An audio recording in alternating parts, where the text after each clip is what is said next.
உலக தமிழர்களின் உள்ளங்களின் உயிர் தோழன் நமது சுதேசி முரசு.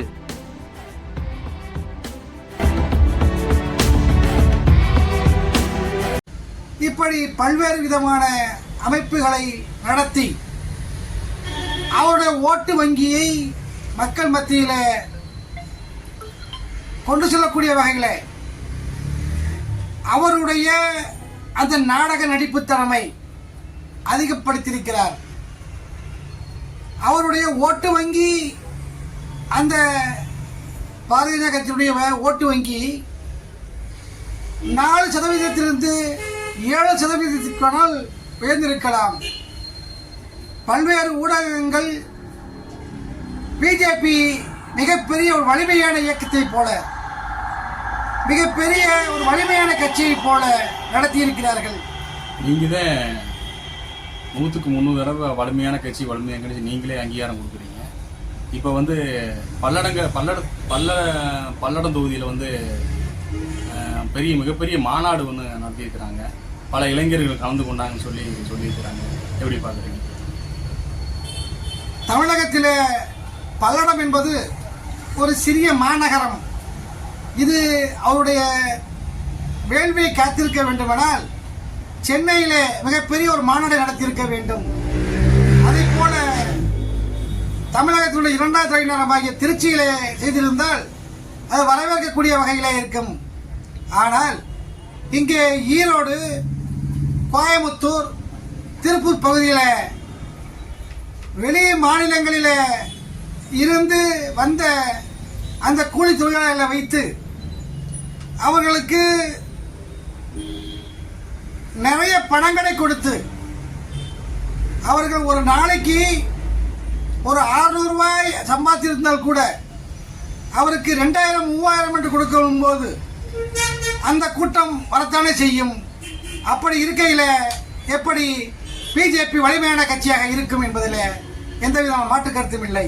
இல்லை, பாரத பிரதமர் அடிக்கடி தமிழகத்தில் தான் அடிக்கடி இந்த பொதுக்கூட்டங்கள்லாம் கலந்துக்கிறாரு.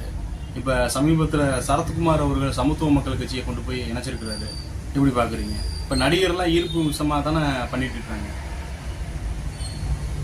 சரத்குமார் அவர்கள் ஒரு சமத்துவ மக்கள் கட்சி என்ற ஒரு அமைப்பை உருவாக்கி அது போனியாகவில்லை என்ற ஒரு காரணத்தை முன்னிறுத்தி அந்த கட்சியை என்ன செய்வதென்று அவருக்கு தெரியாமல் அவர் நிலை தவறி தன்னுடைய பங்களிப்பை எந்த விதத்தில் கொண்டு செல்லக்கூடிய என்ற வகையில் நினைத்து இப்போது பிஜேபி இணைத்திருப்பதன் வாயிலாக சரத்குமாருக்கு லாபமே கிடைக்குமே ஒழிய அவருடைய அந்த ஓட்டு வங்கி பிஜேபிக்கு எந்த விதத்திலும் பயன்படுவதில்லை. இப்போ காங்கிரஸ்ல இருந்து விலகி விஜயதாரணி அவங்க கூட பிஜேபியில் தான் இணைஞ்சிருக்கிறாங்க. நீங்கள் வலிமையை தானே வந்துட்டு இருக்கு தமிழகத்தில் பிஜேபி. அது காங்கிரஸ் பெரிய இயக்கத்தில் அங்கே விஜயதாரணி அவர்கள் மிகப்பெரிய அளவில் பாடுபட்ட தலைவர். 3 முறை விளவங்காடு தொகுதியில் அவர் எம்எல்ஏ நின்று ஜெயித்தவர். அந்த கட்சிக்கு ஒரு மாநில தலைவராக வரக்கூடிய தகுதி படைத்தவர்.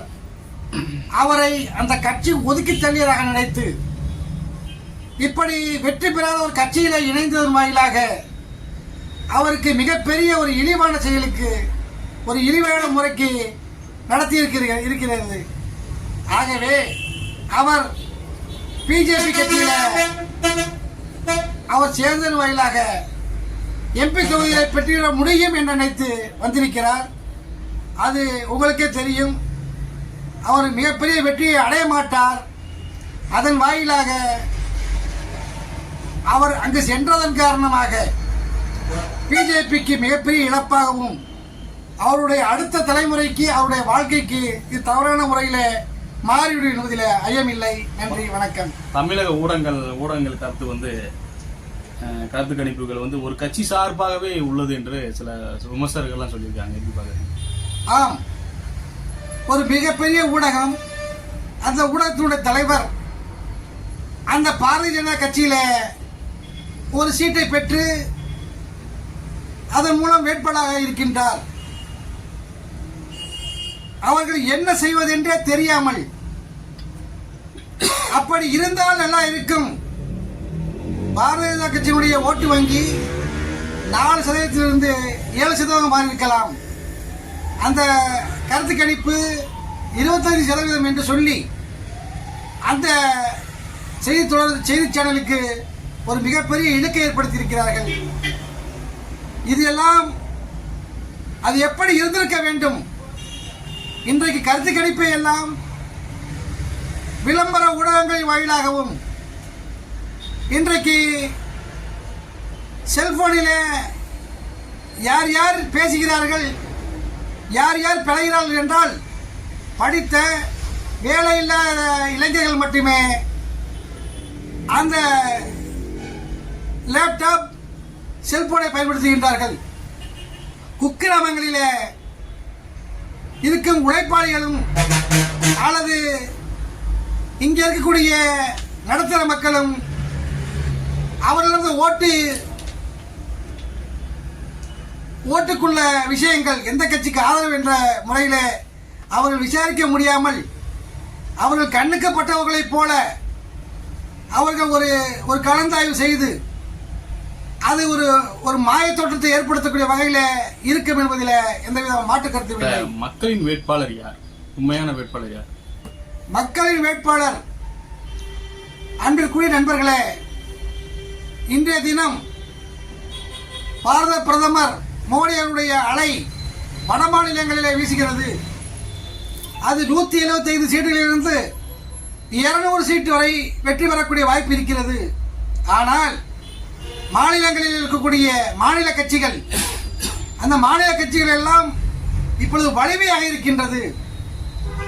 வெற்றி பெற்றவர்களை விலை கொடுத்து வாங்கக்கூடிய வகையில் பிஜேபியினுடைய சட்டத்திட்டங்கள் இருக்கின்றது. இந்த நிலை மாற வேண்டும். அப்படி மாறினால்தான் நல்ல ஜனநாயகம் வரும் என்பதில் எந்தவித மாற்று கருத்தும் இல்லை. நன்றி, வணக்கம், ஜெய்ஹிந்த்.